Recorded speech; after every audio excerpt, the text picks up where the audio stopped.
السلام علیکم ویورز، کیا حال ہیں آپ کے؟ میں ناز شاہ آپ کے ساتھ ہوں۔ آج میں آپ کے ساتھ بنی اسرائیل کی سرکشی شیئر کروں گی کہ کس طرح اللہ تعالیٰ نے جب جہاد کا حکم دیا تو انہوں نے حضرت موسیٰ کو اور حضرت ہارون کو صاف انکار کر دیا کہ موسیٰ تم اور تمہارا خدا جا کے جہاد کرو، ہم تو یہاں بیٹھے ہیں۔ اور اللہ تعالیٰ نے پہلے ہی ارشاد فرما دیا تھا، یعنی اللہ تعالیٰ کا قرآن پاک میں ارشاد ہے کہ ہم نے کتاب میں فیصلہ کر کے بنو اسرائیل کو اس بات سے آگاہ کر دیا تھا کہ تم زمین میں 2 مرتبہ فساد مچاؤ گے اور بڑی سرکشی کا مظاہرہ کرو گے، یعنی بنی اسرائیل پر 2 دور ایسے آئیں گے کہ تم زمین میں سرکشی کرو گے، فساد برپا کرو گے، دین سے دور ہو جاؤ گے، قتل و غارت میں مبتلا ہو جاؤ گے، اور پھر اس نتیجے میں اللہ کی طرف سے تم پر عذاب کے کوڑے برسیں گے۔ اور پھر ایسا ہی ہوا کہ جب انہوں نے حکم الہی سے روگردانی کی تو اللہ تعالیٰ نے اس کی سزا میں انہیں میدان طیہ میں وہ قید ہو کر رہ گئے کہ یہ ایک چھوٹا سا میدان تھا کہ اس میں سے وہ باہر نکلنے کی کوشش کرتے تھے لیکن باہر نکل نہ پاتے تھے، کیونکہ انہیں اس میدان سے باہر نکلنے کا راستہ ہی نہ ملتا تھا۔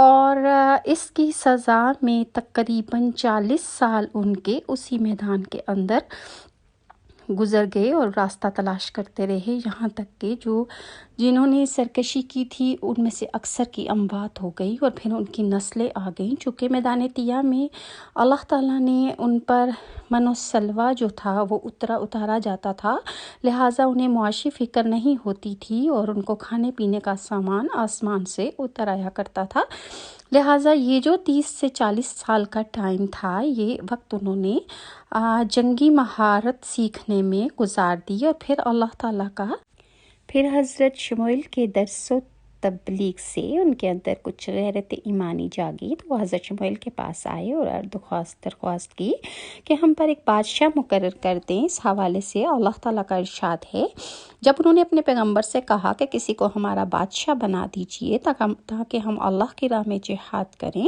پیغمبر نے کہا کہ اگر تمہیں جہاد کا حکم دیا جائے تو عجب نہیں کہ تم لڑنے سے پہلو تہی کرو گے۔ انہوں نے کہا کہ بھلا ہم اللہ کی راہ میں جہاد کیوں نہیں کریں گے؟ یہ سورہ بقرہ کی آیت نمبر 246 میں ہے۔ ہم تو اپنے گھروں سے اجاڑے گئے ہیں اور بچوں سے دور کر دیے گئے ہیں۔ حضرت شموئیل علیہ السلام بنی اسرائیل کی نافرمانی اور سرکشی سے واقف تھے، اس لیے آپ نے کہا کہ اگر میں نے کسی کو بادشاہ مقرر کر دیا اور اس نے جہاد کا حکم دیا تو تم بھی اپنے آباء و اجداد کی طرح، اپنے بزرگوں کی طرح اس کا حکم ماننے سے انکار کر دو گے۔ حضرت شموئیل کی بات سن کر بنی اسرائیل کے لوگوں نے شرمندہ ہوتے ہوئے کہا، اے اللہ کے نبی، اب ایسا ہرگز نہیں ہوگا، ہم بہت زیادہ ذلیل و رسوا اور تباہ و برباد ہو چکے ہیں۔ اگر بادشاہ نے جہاد کا حکم دیا تو ہم دشمن کا ڈٹ کر مقابلہ کریں گے۔ اسرائیل کے اصرار پر حضرت شموئیل علیہ السلام نے اللہ تعالیٰ سے دعا فرمائی۔ اس حوالے سے ارشاد باری تعالیٰ ہے، اور ان کے نبی نے ان سے فرمایا کہ اللہ نے طالوت کو تمہارا بادشاہ بنا دیا ہے۔ یہ سن کر وہ بولے، بھلا اس کی ہم پر حکومت کیسے ہو سکتی ہے؟ اس سے تو بہت زیادہ بادشاہت کے حقدار ہم خود ہیں، اور اس کے پاس تو بہت سی دولت بھی نہیں ہے۔ نبی نے فرمایا، سنو، اللہ تعالیٰ نے انہیں تم پر برگزیدہ کیا ہے اور انہیں علمی اور جسمانی برتری بھی عطا فرمائی ہے۔ بات یہ ہے کہ اللہ جسے چاہے اپنا ملک دے، وہ بڑا کشادگی والا اور علم والا ہے۔ نبی نے ان سے مزید کہا کہ ان کی بادشاہی کی نشانی یہ ہے کہ تمہارے پاس ایک صندوق آئے گا جسے فرشتے اٹھائے ہوئے ہوں گے، اس میں تمہارے پروردگار کی طرف سے تسلی بخشنے والی چیز ہوگی اور کچھ اور چیزیں بھی ہوں گی جو موسیٰ اور ہارون کا ترکہ ہے، یعنی ان کی وراثت میں سے ہے۔ اگر تم ایمان رکھتے ہو تو اس میں تمہارے لیے ایک بہت بڑی نشانی ہے۔ یہ سورہ بقرہ کی آیت نمبر 247 اور 48 ہے۔ حضرت طالوت بنی اسرائیل کے بادشاہوں کی نسل سے نہیں تھے، وہ غریب اور ایک عام فوجی تھے جس پر انہیں اعتراض تھا، لیکن نبی نے انہیں بتایا کہ میرا انتخاب نہیں بلکہ اللہ نے مقرر فرمایا ہے۔ اس کے علاوہ قیادت سیاست کے لیے مال سے زیادہ علم اور عقل اور جسمانی قوت اور طاقت کی ضرورت ہوتی ہے، اور طالوت ان سب میں تم سب سے زیادہ ممتاز ہیں، اس لیے اللہ نے انہیں اس منصب پر سرفراز فرمایا ہے۔ وہ جسے چاہتا ہے اپنی رحمت اور عنایت سے نوازتا ہے۔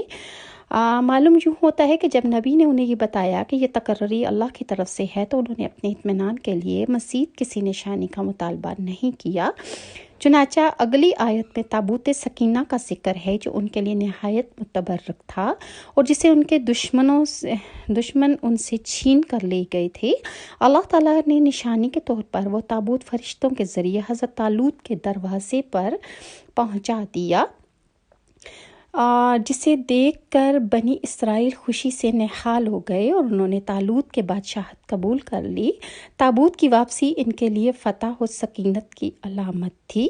حضرت اکرمہ اور حضرت سعدی فرماتے ہیں کہ تابوت سکینہ تھے یعنی پانی پلایا کرتے تھے۔ حضرت وہب بن منبع فرماتے ہیں وہ کھالوں کو خشک کر کے چمڑا بنانے کا کام کرتے تھے۔ اسی وجہ سے بنی اسرائیل اعتراض کیا کرتے تھے کہ وہ نہایت غریب ہیں، گھٹیا اور نیچ کام کرتے ہیں، اور بنی اسرائیل کے اعتراض کی ایک وجہ یہ بھی تھی کہ ابھی تک جتنے بھی نبی آئے وہ آل لاوی سے تھے جبکہ بادشاہ آل یہودا سے ہوتے تھے اور طالوت کا تعلق آل بنیامین سے تھا۔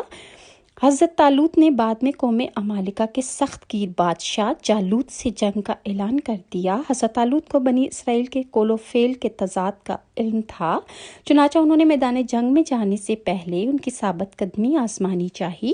اس واقعے کو اللہ تعالیٰ نے قرآن پاک میں یوں بیان فرمایا ہے، جب طالوت نے لشکروں کو لے کر نکلے تو کہا، سنو اللہ تعالیٰ نے تمہیں ایک نہر سے آزمانے والا ہے، جس نے اس میں سے پانی پی لیا، اس نہر کا پانی پیا، وہ میرا نہیں، اور جو اس پانی کو نہ چکھے گا وہ میرا ہے۔